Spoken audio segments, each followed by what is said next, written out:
السلام عليكم ورحمة الله تعالى وبركاته.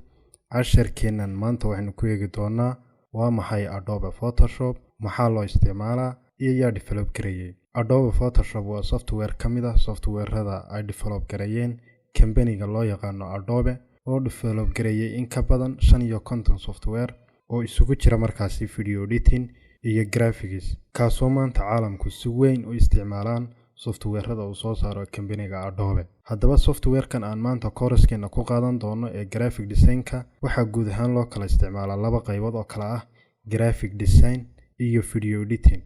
Graphic design-ka haddaynu ku horeyno waa naqshadeynta iyo design garaynta sida logooyinka, business cards-ka, poster design-ka, brochures-ka, banners-ka, roll-up-ka, cover-ka buugaagta iyo stickers-ka iyo wixii kale ee markaasi soo raaca.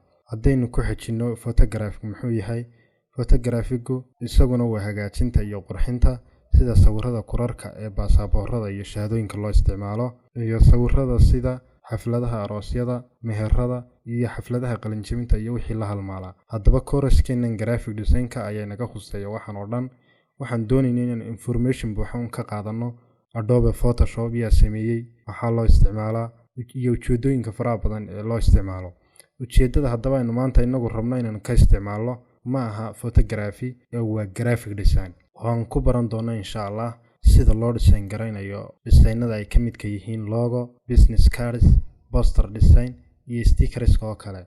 haddaba si aad course-kan u bilowdo hadda qaado course-kan birina ku shaqeyso xirfadaada graphic design-ka.